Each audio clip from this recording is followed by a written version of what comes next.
अथ श्री महागौरी स्तोत्रम्। श्वेते वृषे समारूढा श्वेतांबरधरा शुचिः महागौरी शुभं दद्यान् महादेव प्रमोददा।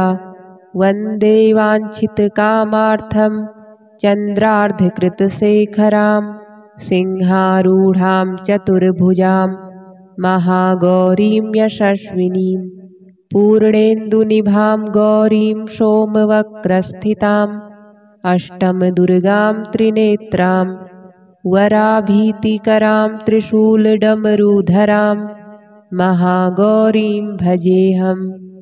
पटाम्बरपरिधानां मृदुहास्यां नानालङ्कारभूषितां मञ्जीरहारकेयूरकिङ्किणी रत्नकुण्डलमण्डितां प्रफुल्लवदनां पल्लवाधरां कान्तकपोलां त्रैलोक्यमोहिनीं कमनीयां लावण्यां मृणालां चन्दनगन्धलिप्तां सर्वसङ्कटहन्त्री त्वं धनैश्वर्यप्रदायिनी ज्ञानदा चतुर्वेदमयी महागौरीं प्रणमाम्यहम्। सुखशान्तिदात्रीं धनधान्यप्रदायिनीं डमरुवादनप्रियां महागौरीं प्रणमाम्यहम्। त्रैलोक्यमङ्गला त्वं हि तापत्रयविनाशिनीं वरदा चैतन्यमयी महागौरीं प्रणमाम्यहम्। श्वेते वृषे समारूढा श्वेतांबरधरा शुचिः महागौरी शुभं दद्यान् महादेव प्रमोददा।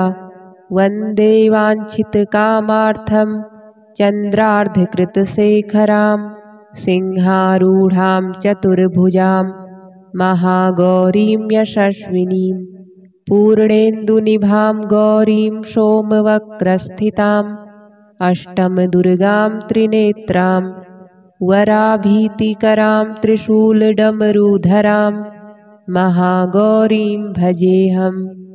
पटाम्बरपरिधानां मृदुहास्यां नानालङ्कारभूषितां मञ्जीरहारकेयूरकिङ्किणी रत्नकुण्डलमण्डितां प्रफुल्लवदनां पल्लवाधरां कान्तकपोलां त्रैलोक्यमोहिनीं कमनीयां लावण्यां मृणालां चन्दनगन्धलिप्तां सर्वसङ्कटहन्त्री त्वं धनैश्वर्यप्रदायिनी ज्ञानदा चतुर्वेदमयी महागौरीं प्रणमाम्यहम्। सुखशान्तिदात्रीं धनधान्यप्रदायिनीं डमरुवादनप्रियां महागौरीं प्रणमाम्यहम्। त्रैलोक्यमङ्गला त्वं हि तापत्रयविनाशिनीं वरदा चैतन्यमयी महागौरीं प्रणमाम्यहम्। श्वेते वृषे समारूढा श्वेतांबरधरा शुचिः महागौरी शुभं दद्यान् महादेव प्रमोददा।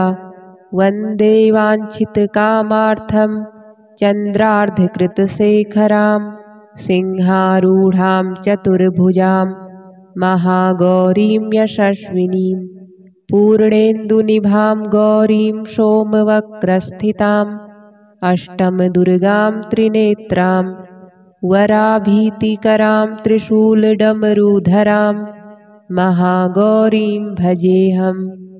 पटाम्बरपरिधानां मृदुहास्यां नानालङ्कारभूषितां मञ्जीरहारकेयूरकिङ्किणी रत्नकुण्डलमण्डितां प्रफुल्लवदनां पल्लवाधरां कान्तकपोलां त्रैलोक्यमोहिनीं कमनीयां लावण्यां मृणालां चन्दनगन्धलिप्तां सर्वसङ्कटहन्त्री त्वं धनैश्वर्यप्रदायिनी ज्ञानदा चतुर्वेदमयी महागौरीं प्रणमाम्यहम्।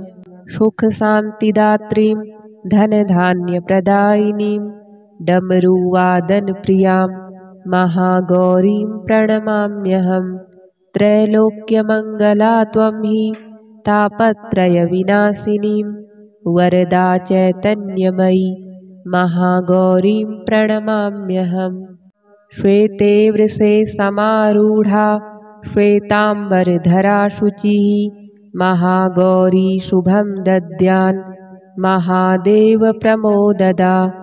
वन्दे वाञ्छितकामार्थं चन्द्रार्धकृतशेखरां सिंहारूढां चतुर्भुजां महागौरीं यशस्विनीं। पूर्णेन्दुनिभां गौरीं सोमवक्रस्थिताम् अष्टमदुर्गां त्रिनेत्रां वराभीतिकरां त्रिशूलडमरुधरां महागौरीं भजेऽहम्। पटाम्बरपरिधानां मृदुहास्यां नानालङ्कारभूषितां मञ्जीरहारकेयूरकिङ्किणी रत्नकुण्डलमण्डितां प्रफुल्लवदनां पल्लवाधरां कान्तकपोलां त्रैलोक्यमोहिनीं कमनीयां लावण्यां मृणालां चन्दनगन्धलिप्तां सर्वसङ्कटहन्त्री त्वं धनैश्वर्यप्रदायिनी ज्ञानदा चतुर्वेदमयी महागौरीं प्रणमाम्यहम्। सुखशान्तिदात्रीं धनधान्यप्रदायिनीं डमरुवादनप्रियां महागौरीं प्रणमाम्यहम्। त्रैलोक्यमङ्गला त्वं हि तापत्रयविनाशिनीं वरदा चैतन्यमयी महागौरीं प्रणमाम्यहम्। श्वेते वृषे समारूढा श्वेताम्बरधरा शुचिः महागौरी शुभं दद्यान् महादेवप्रमोददा। वन्दे वाञ्छितकामार्थं चन्द्रार्धकृतशेखरां सिंहारूढां चतुर्भुजां महागौरीं यशस्विनीं। पूर्णेन्दुनिभां गौरीं सोमवक्रस्थिताम् अष्टमदुर्गां त्रिनेत्रां वराभीतिकरां त्रिशूलडमरुधरां महागौरीं भजेऽहम्। पटाम्बरपरिधानां मृदुहास्यां नानालङ्कारभूषितां मञ्जीरहारकेयूरकिङ्किणी रत्नकुण्डलमण्डितां प्रफुल्लवदनां पल्लवाधरां कान्तकपोलां त्रैलोक्यमोहिनीं कमनीयां लावण्यां मृणालां चन्दनगन्धलिप्तां सर्वसङ्कटहन्त्री त्वं धनैश्वर्यप्रदायिनी ज्ञानदा चतुर्वेदमयी महागौरीं प्रणमाम्यहम्। सुखशान्तिदात्रीं धनधान्यप्रदायिनीं डमरुवादनप्रियां महागौरीं प्रणमाम्यहम्।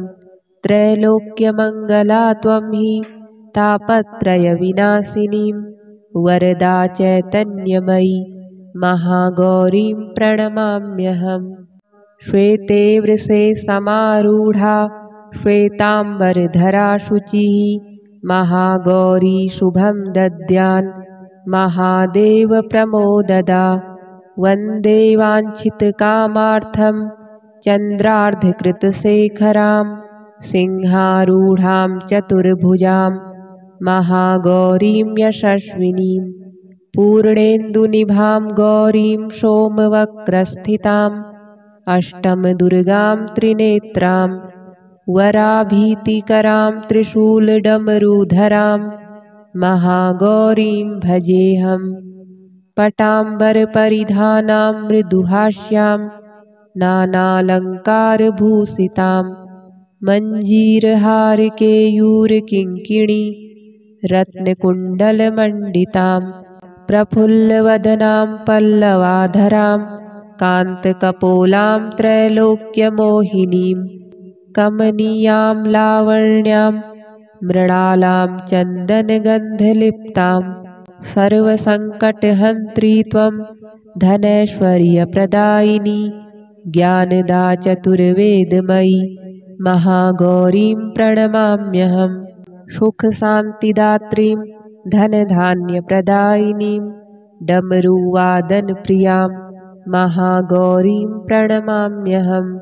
त्रैलोक्यमङ्गला त्वं हि तापत्रयविनाशिनीं वरदा चैतन्यमयी महागौरीं प्रणमाम्यहं। श्वेते वृषे समारूढा श्वेताम्बरधरा शुचिः महागौरी शुभं दद्यान् महादेवप्रमोददा। वन्दे वाञ्छितकामार्थं चन्द्रार्धकृतशेखरां सिंहारूढां चतुर्भुजां महागौरीं यशस्विनीं।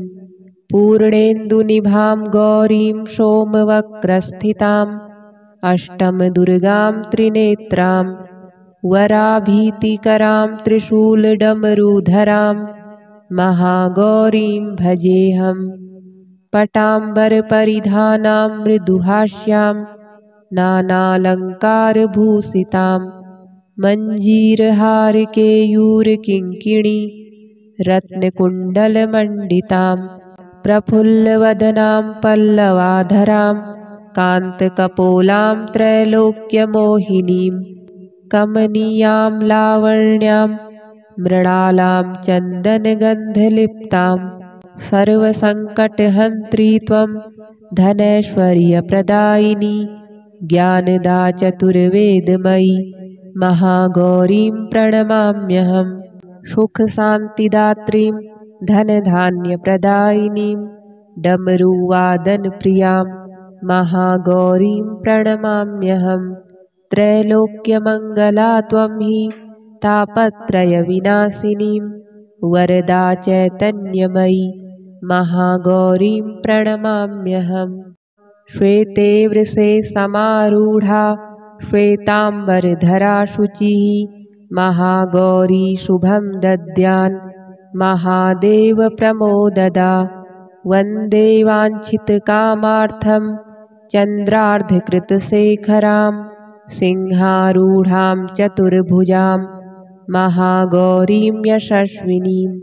पूर्णेन्दुनिभां गौरीं सोमवक्रस्थिताम् अष्टमदुर्गां त्रिनेत्रां वराभीतिकरां त्रिशूलडमरुधरां महागौरीं भजेऽहं।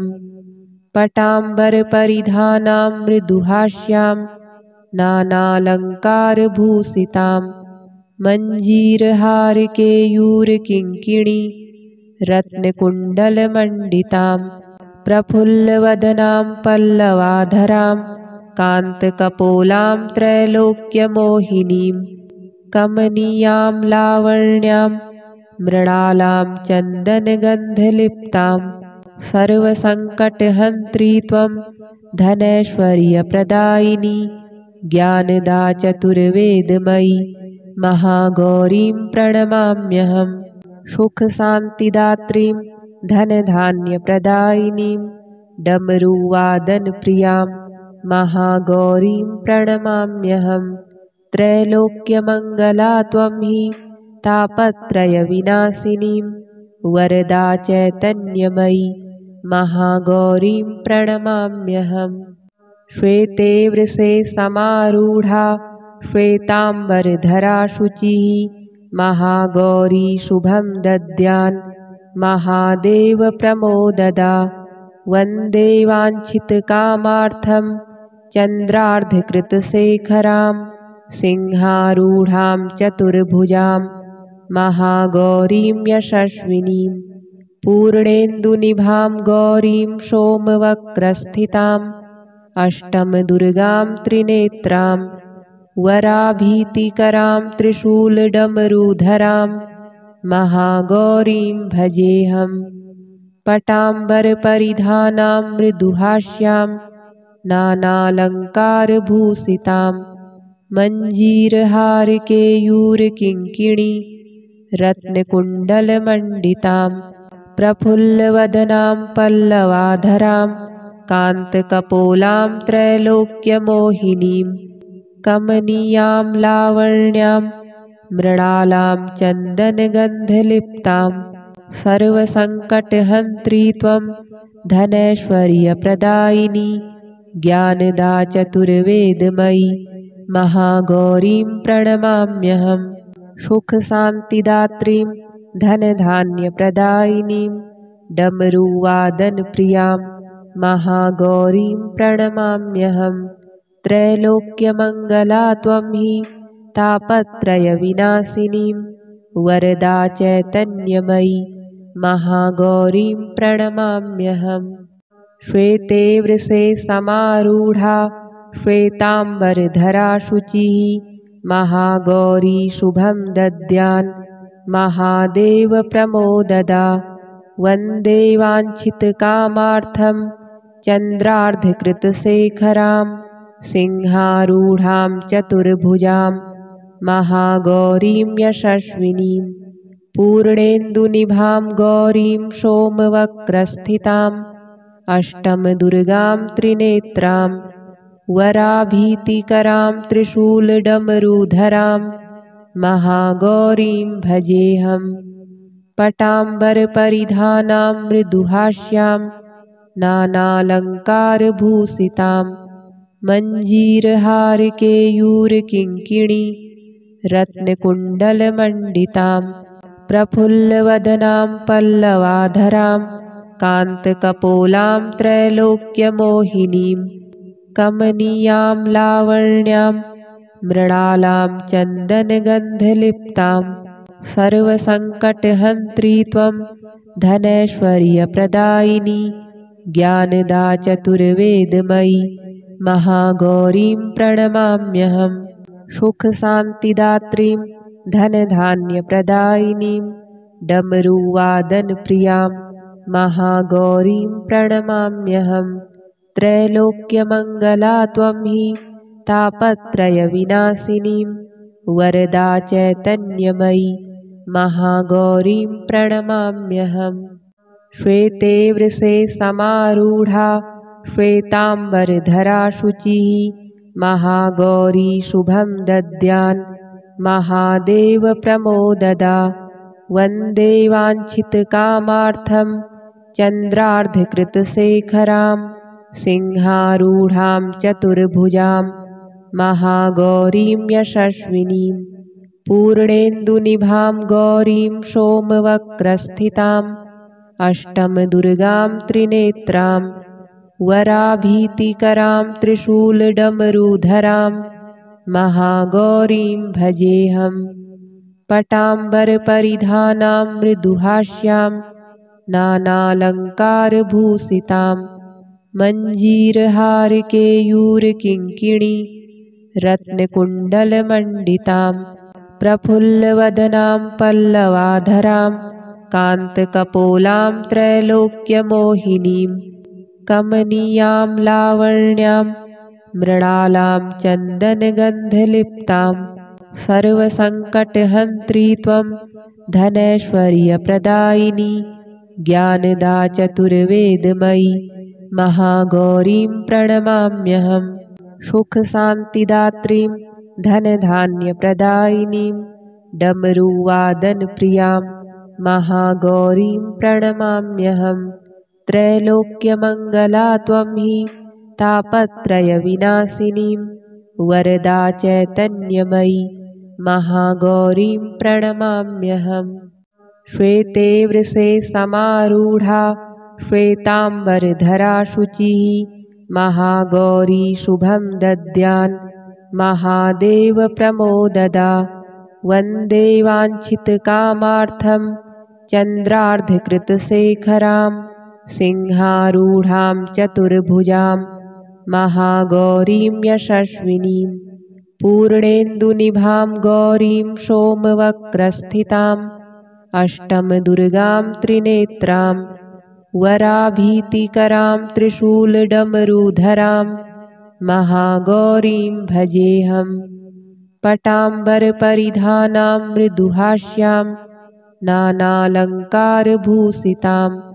मञ्जीरहारकेयूरकिङ्किणी रत्नकुण्डलमण्डितां प्रफुल्लवदनां पल्लवाधरां कान्तकपोलां त्रैलोक्यमोहिनीं कमनीयां लावण्यां मृणालां चन्दनगन्धलिप्तां सर्वसङ्कटहन्त्री त्वं धनैश्वर्यप्रदायिनी ज्ञानदा चतुर्वेदमयी महागौरीं प्रणमाम्यहम् सुखशान्तिदात्रीं धनधान्यप्रदायिनीं डमरुवादनप्रियां महागौरीं प्रणमाम्यहम् त्रैलोक्यमङ्गला त्वं हि तापत्रयविनाशिनीं वरदा चैतन्यमयी महागौरीं प्रणमाम्यहम् श्वेते वृषे समारूढा श्वेताम्बरधरा शुचिः महागौरी शुभं दद्यान् महादेवप्रमोददा वन्दे वाञ्छितकामार्थं चन्द्रार्धकृतशेखरां सिंहारूढां चतुर्भुजां महागौरीं यशस्विनीं पूर्णेन्दुनिभां गौरीं सोमवक्रस्थिताम् अष्टमदुर्गां त्रिनेत्रां वराभीतिकरां त्रिशूलडमरुधरां महागौरीं भजेऽहम् पटाम्बरपरिधानां मृदुहास्यां नानालङ्कारभूषितां मञ्जीरहारकेयूरकिङ्किणी रत्नकुण्डलमण्डितां प्रफुल्लवदनां पल्लवाधरां कान्तकपोलां त्रैलोक्यमोहिनीं कमनीयां लावण्यां मृणालां चन्दनगन्धलिप्तां सर्वसङ्कटहन्त्री त्वं धनैश्वर्यप्रदायिनी ज्ञानदा चतुर्वेदमयी महागौरीं प्रणमाम्यहम् सुखशान्तिदात्रीं धनधान्यप्रदायिनीं डमरुवादनप्रियां महागौरीं प्रणमाम्यहम् त्रैलोक्यमङ्गला त्वं हि तापत्रयविनाशिनीं वरदा चैतन्यमयी महागौरीं प्रणमाम्यहम् श्वेते वृषे समारूढा श्वेताम्बरधरा शुचिः महागौरी शुभं दद्यान् महादेवप्रमोददा वन्दे वाञ्छितकामार्थं चन्द्रार्धकृतशेखरां सिंहारूढां चतुर्भुजां महागौरीं यशस्विनीं पूर्णेन्दुनिभां गौरीं सोमवक्रस्थिताम् अष्टमदुर्गां त्रिनेत्रां वराभीतिकरां त्रिशूलडमरुधरां महागौरीं भजेऽहम् पटाम्बरपरिधानां मृदुहास्यां नानालङ्कारभूषितां मञ्जीरहारकेयूरकिङ्किणी रत्नकुण्डलमण्डितां प्रफुल्लवदनां पल्लवाधरां कान्तकपोलां त्रैलोक्यमोहिनीं कमनीयां लावण्यां मृणालां चन्दनगन्धलिप्तां सर्वसङ्कटहन्त्री त्वं धनैश्वर्यप्रदायिनी ज्ञानदा चतुर्वेदमयी महागौरीं प्रणमाम्यहम् सुखशान्तिदात्रीं धनधान्यप्रदायिनीं डमरुवादनप्रियां महागौरीं प्रणमाम्यहम् त्रैलोक्यमङ्गला त्वं हि तापत्रयविनाशिनीं वरदा चैतन्यमयी महागौरीं प्रणमाम्यहम् श्वेते वृषे समारूढा श्वेताम्बरधरा शुचिः महागौरी शुभं दद्यान् महादेवप्रमोददा वन्दे वाञ्छितकामार्थं चन्द्रार्धकृतशेखरां सिंहारूढां चतुर्भुजां महागौरीं यशस्विनीं पूर्णेन्दुनिभां गौरीं सोमवक्रस्थिताम् अष्टमदुर्गां त्रिनेत्रां वराभीतिकरां त्रिशूलडमरुधरां महागौरीं भजेऽहम् पटाम्बरपरिधानां मृदुहास्यां नानालङ्कारभूषितां मञ्जीरहारकेयूरकिङ्किणी रत्नकुण्डलमण्डितां प्रफुल्लवदनां पल्लवाधरां कान्तकपोलां त्रैलोक्यमोहिनीं कमनीयां लावण्यां मृणालां चन्दनगन्धलिप्तां सर्वसङ्कटहन्त्री त्वं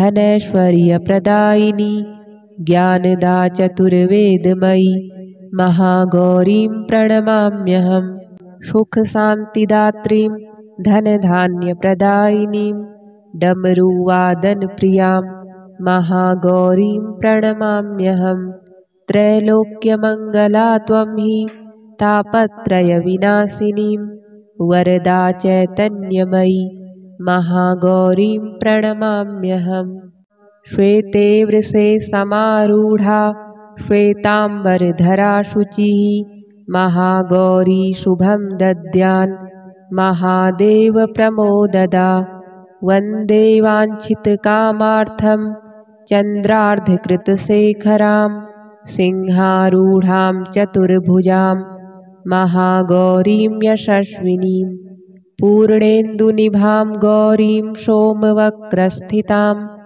अष्टमदुर्गां त्रिनेत्रां वराभीतिकरां त्रिशूलडमरुधरां महागौरीं भजेऽहम् पटाम्बरपरिधानां मृदुहास्यां नानालङ्कारभूषितां मञ्जीरहारकेयूरकिङ्किणी रत्नकुण्डलमण्डितां प्रफुल्लवदनां पल्लवाधरां कान्तकपोलां त्रैलोक्यमोहिनीं कमनीयां लावण्यां मृणालां चन्दनगन्धलिप्तां सर्वसङ्कटहन्त्री त्वं धनैश्वर्यप्रदायिनी ज्ञानदा चतुर्वेदमयी महागौरीं प्रणमाम्यहम् सुखशान्तिदात्रीं धनधान्यप्रदायिनीं डमरुवादनप्रियां महागौरीं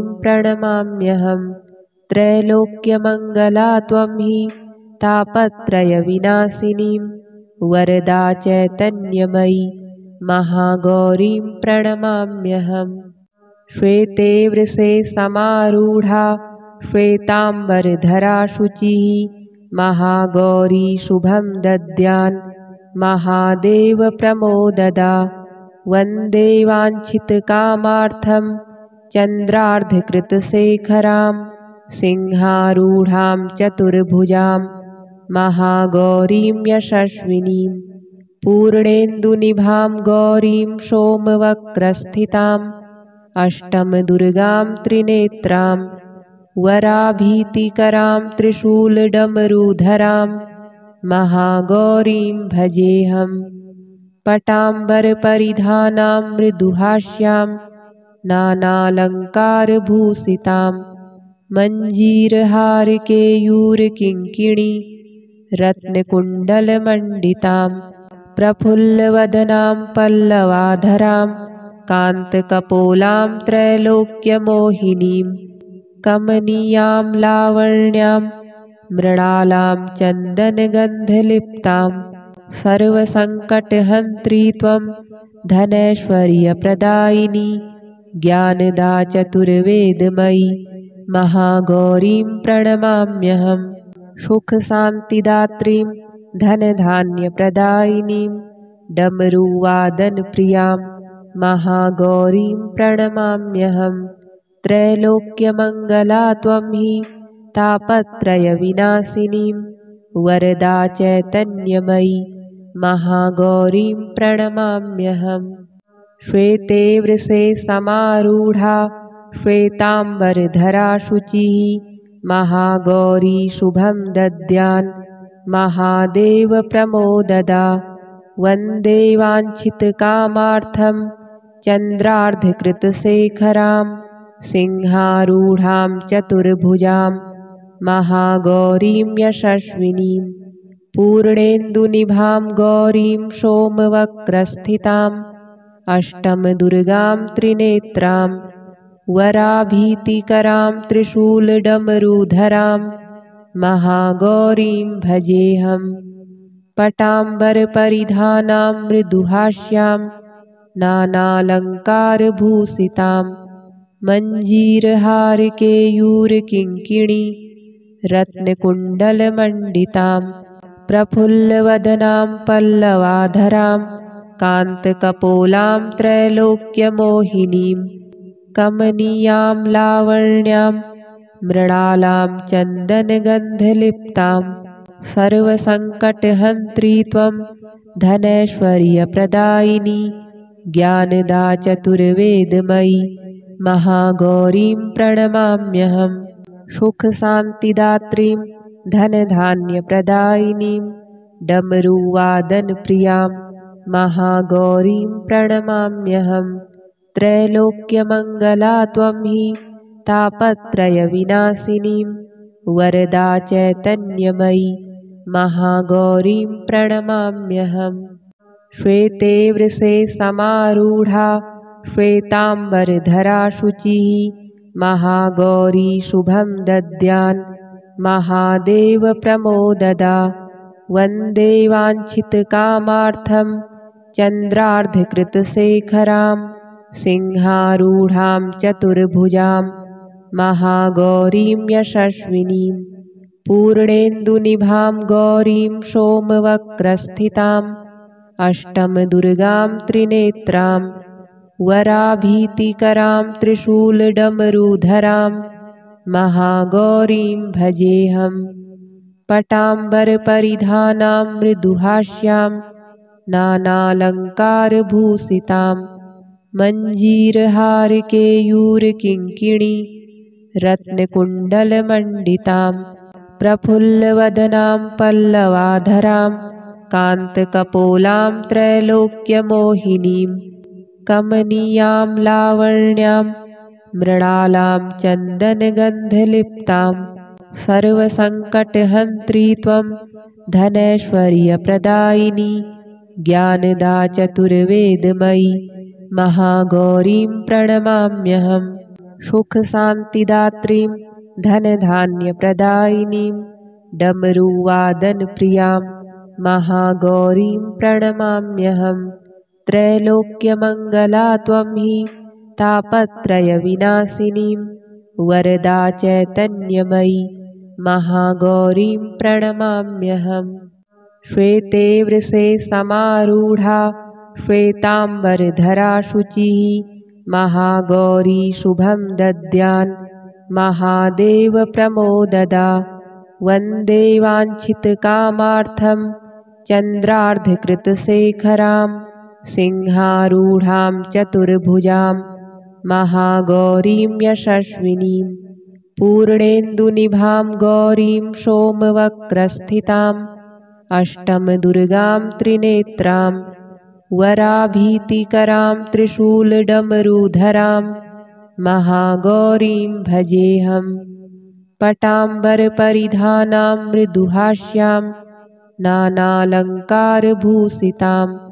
मञ्जीरहारकेयूरकिङ्किणी रत्नकुण्डलमण्डितां प्रफुल्लवदनां पल्लवाधरां कान्तकपोलां त्रैलोक्यमोहिनीं कमनीयां लावण्यां मृणालां चन्दनगन्धलिप्तां सर्वसङ्कटहन्त्री त्वं धनैश्वर्यप्रदायिनी ज्ञानदा चतुर्वेदमयी महागौरीं प्रणमाम्यहम् सुखशान्तिदात्रीं धनधान्यप्रदायिनीं डमरुवादनप्रियां महागौरीं प्रणमाम्यहम् त्रैलोक्यमङ्गला त्वं हि तापत्रयविनाशिनीं वरदा चैतन्यमयी महागौरीं प्रणमाम्यहम् श्वेते वृषे समारूढा श्वेताम्बरधरा शुचिः